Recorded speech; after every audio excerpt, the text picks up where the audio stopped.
Every year for Christmas time, we have to make bourbon balls. It's a tradition. But of course, the only way to have good bourbon balls is to have quality bourbon. We love using Maker's Mark, but not just any Maker's Mark. 46 gives it that extra just Christmassy feel with like the cinnamon taste, and it's just perfect for bourbon balls. So I highly recommend that. And to start your bourbon balls, you need to soak the pecans in bourbon for at least a day, if not 2, so they can really soak up that flavor and alcohol. So you just blend up the pecans, and we use 2 cups of chopped pecans. Pour them in a glass, and then pour your bourbon over them, and it's about 10 tablespoons. We will use a little bit more at the end just to make sure all the pecans are covered, because what does it hurt? And then you'll just want to shake it up, make sure they're all covered. Then you'll cover up your jar and just let it soak, like I said, at least overnight, if not 2 days.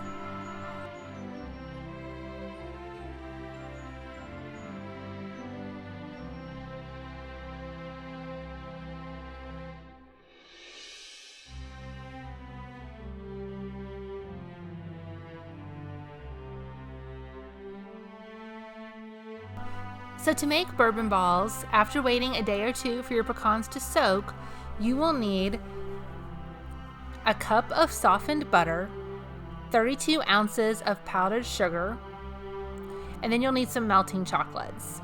Now, for us, we tend to try to be sugar-free in the house as much as possible using sugar alternatives. On the holidays, I'm not that strict about it, but I still do like to cut down the sugar as much as I can. So I will use half of powdered sugar, and then I'll use half of the powdered swerve.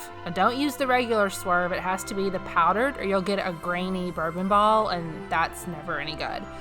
But the powdered swerve is an excellent substitute, and when it mixes in with powdered sugar, you really don't get that cooling effect, and you can't tell it, and you are cutting it down by about half, so that's a great win for us.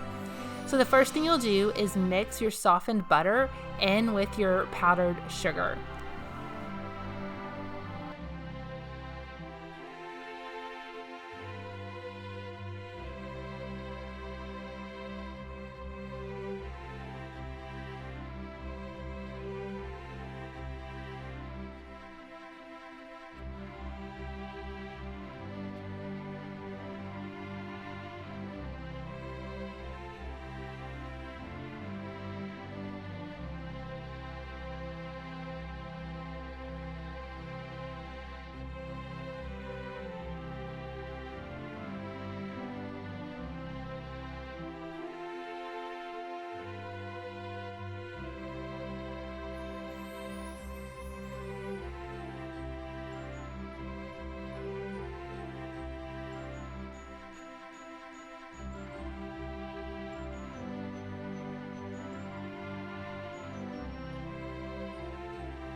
When your butter and powdered sugar are mixing, be careful, it will fly out everywhere. But you're really just looking for a nice mixed consistency. It's not going to get clumped together. It's not going to get wet here. You just want to see it kind of look like it's all blended together. It still basically looks like powdered sugar at this point, but that's perfect. You don't want to overblend it. Then you're going to add in your pecans. You don't want too much liquid, so at first I will just scoop out with a slotted spoon the pecans, and I will fold them into the mixture. You can use your stand here if you'd like. I just like to have a little bit more control, so I tend to just use a spatula and fold them in. Now you're looking for not a soaking wet consistency, but enough that they will clump together. So I will gradually add more of the bourbon mixture as needed, and you can see it's very little that I needed here. The more that you fold it and push it together, the more sticky it will get, and this is about the texture that you want. It's not super liquidy, it still clumps to your spoon, but it's enough that it's now turning kind of a caramely color and it will stick together. You're going to spoon it on to baking sheets lined with wax paper. You can just use spoons. They don't have to be perfect. We're gonna take them later and actually mold them into a ball. For now, you're just trying to get them on the pan.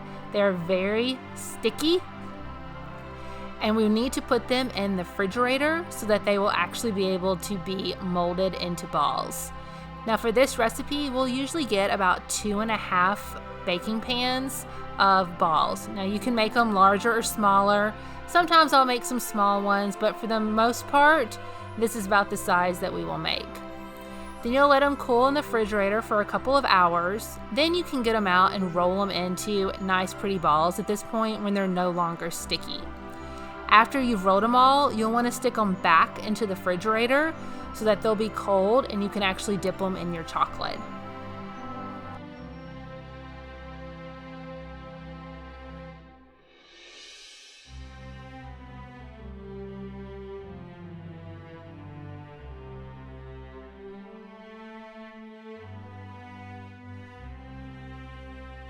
To dip your bourbon balls, I like to use the Ghirardelli melting wafers.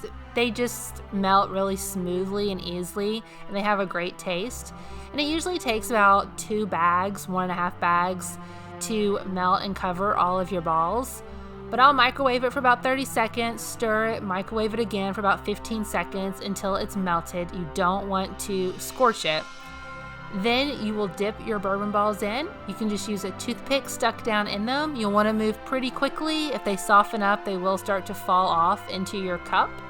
So I will do these in batches and keep putting them back in the refrigerator as needed and melting fresh chocolate. Usually each pan will get me through about 1.5 to 2 cups of chocolate. I find it easiest just to do it in a coffee mug. You don't want it to be too deep, but it needs to be deep enough that you can stick the entire bourbon ball down in it.